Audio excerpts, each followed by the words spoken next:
How to get your opinion piece published.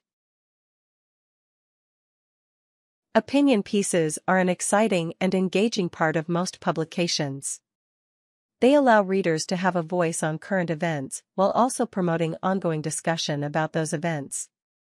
Whether you're new to writing or have a long record of submitting to publications, learning how to craft and submit your own opinion piece can help you get your byline featured in print and on the web. Part 1: Submitting your opinion piece. 1. Format your opinion piece correctly. The basic format for most opinion pieces is to open with a lead paragraph, follow with supporting paragraphs, and end with a conclusion. Each paragraph should build off of the previous one and maintain the reader's interest through the entire piece. The lead paragraph should hook a reader from the start. Many writers find that using a story or vivid example in the first sentence can help catch a reader's interest. The supporting paragraphs should build off of the introduction. You'll want to pepper your supporting paragraphs with facts, statistics, quotes, if any, and personal anecdotes to help strengthen your argument.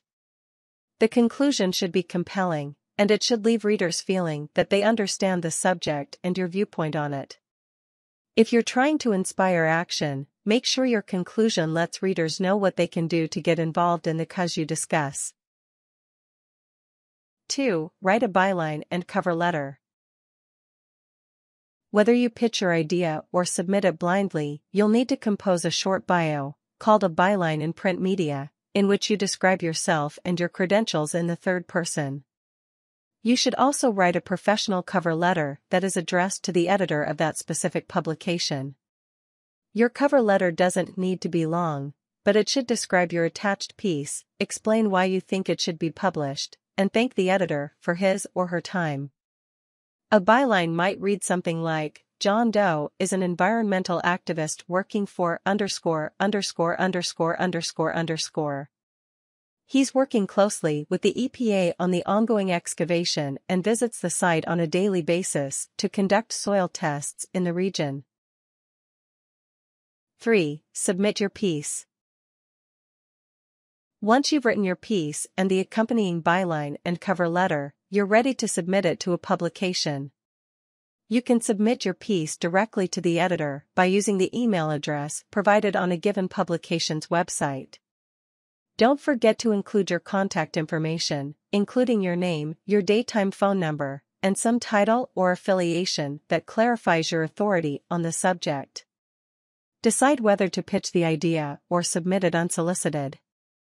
There is no right way of submitting. Some writers will email an editor at the start of the day and pitch their idea for an opinion piece, while others simply submit blindly. 4. Follow up with the editor. Some editors say that if you don't hear a response within 48 hours, there's a good chance your piece isn't being picked up, but once in a while submissions get held up for various reasons. Sometimes there are technical errors that prevent the editor from getting your submission, which you wouldn't know about without following up. Other times the editor may like the piece and decide to wait for a better issue to include it in. For example, one New York Times editor has held opinion pieces for up to 2 years before printing them. Send a polite and professional email if you haven't heard anything after 48 hours. You should also ask the editor about the possibility of getting paid for your writing once it's been accepted, as many editors will give a paycheck only if asked about it. Part 2: Making sure your opinion piece gets noticed. 1. Research a publication to know your potential audience. Every publication has a different angle they may wish to cover a story from. This angle is usually what draws readers to that particular publication. That may be true of both the political slant of that publication and the general subjects that are usually addressed by the editors and contributors. You won't get a liberal-leaning piece published in a conservative newspaper, or vice versa, so know your audience before you submit anything. Check the general angle of both the publication you're considering and its typical audience. If you read a publication regularly, you should be familiar with that publication's opinions and beliefs. If you're not familiar with the publication, you can search online to familiarize yourself with their style and their political leanings. Don't forget that you'll need to write for a general audience. That means using easily understood, but not poorly written, language without any technical terms or jargon. 2. Acknowledge dissenting viewpoints. Even if you're pitching an opinion piece to a publication whose readership agrees with you, a good editor will look for some acknowledgement of the opposition. It's easy to write a long-winded rant about a subject, but a strongly written opinion piece should analyze the issue from all angles while still promoting the author's personal beliefs. Identify the dissenting viewpoint and its most prominent advocates early on in the piece. Acknowledge the strongest arguments made by the opposition, rather than the weakest ones. Concede that the dissenting viewpoint has at least some valid points. This will help you come across as being more rational, and readers will be willing to stick with you. 3. Make a logical and structured argument. Readers are more likely to be on board with an opinion piece that makes a logical and well-structured argument than a rambling or incoherent one. Make sure your ideas are clear and well-informed, and organize your ideas within the article so they flow in a coherent manner from one to the next. Dismantle the logic behind the opposition's arguments, and support your stance using facts, statistics, and direct quotes from prominent figures working closely on that issue. Defend your argument with facts that cannot be debated. Work your argument's defense throughout the piece, beginning with a strong argument and building towards your strongest one. 4. Focus on your link to the subject. Most editors will only publish an op-ed piece if the writer has a personal link to the subject being written about. That doesn't necessarily mean you need an advanced degree on that subject, but it does require some type of personal connection to the topic you're discussing. Everyone has an opinion, so think about why anyone should have a vested interest in yours. You don't need to be an expert on your subject, but it should be relevant to your life. For example, most people have some opinion on war, but unless you're a veteran or have lost a relative in an ongoing war, your opinion probably won't stand out from most people's, and therefore may not be published.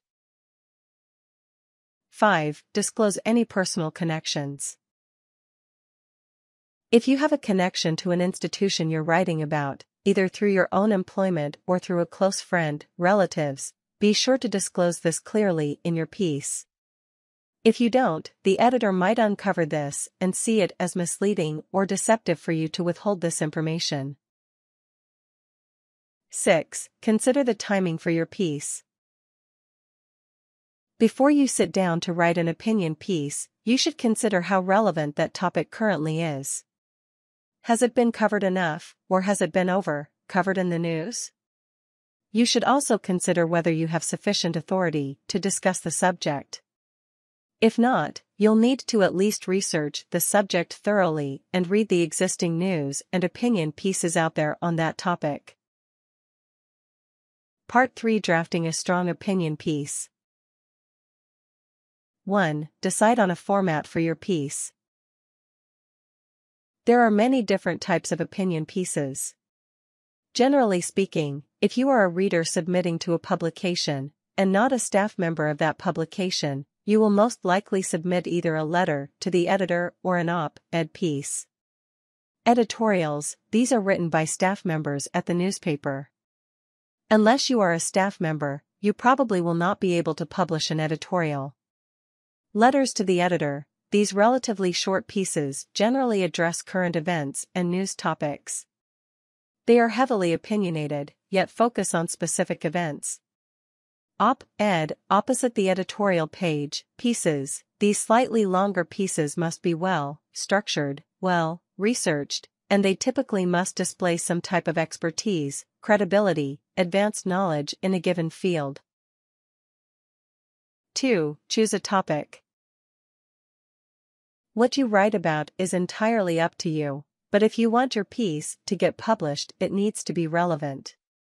Things currently in the news often make the best subjects, but any topic that is being hotly debated may be publishable, even if it isn't widely covered in the news. Anything that has become a prevalent media topic or breeds controversy will make an excellent subject.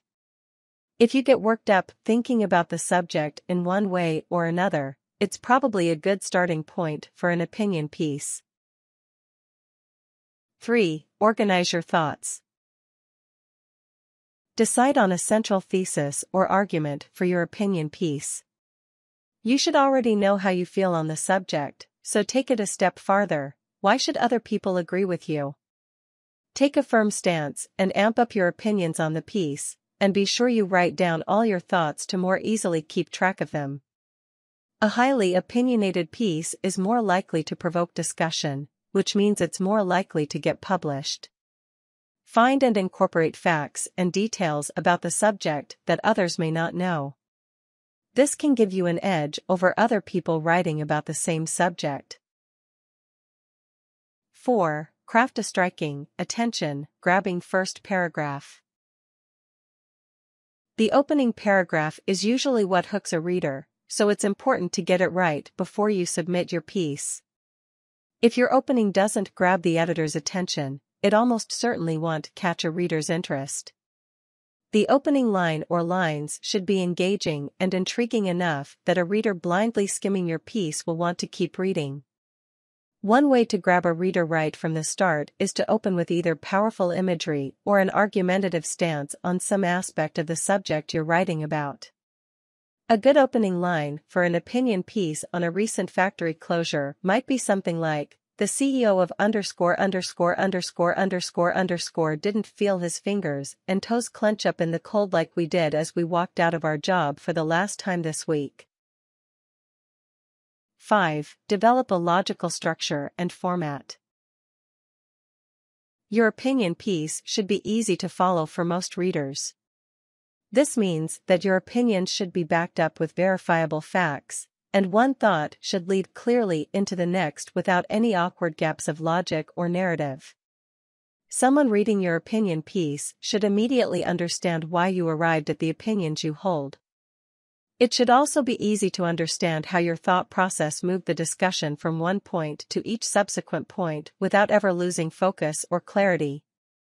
Have a trusted friend read your piece to confirm that your writing is clear and makes sense without needing any explanation. 6. Work within the prescribed length. If you submit a piece that's far too long or too short, it's not likely to be published. You should check the website for any publication you're considering to find out what, if any, limits or word length ranges they typically hold writers to. If that information isn't available online, try emailing the editor to find out. Most publications print opinion pieces that run between 500 and 800 words in length. Some publications run shorter or longer opinion pieces. For example, the New York Times takes articles anywhere from 400 to 1,200 words in length. Tips. If your piece is accepted, don't be surprised if the editor requests or makes changes to your work. This is normal and may be done to correct an issue with your grammar syntax, to fit within the prescribed space limits, or to better fit within the publication.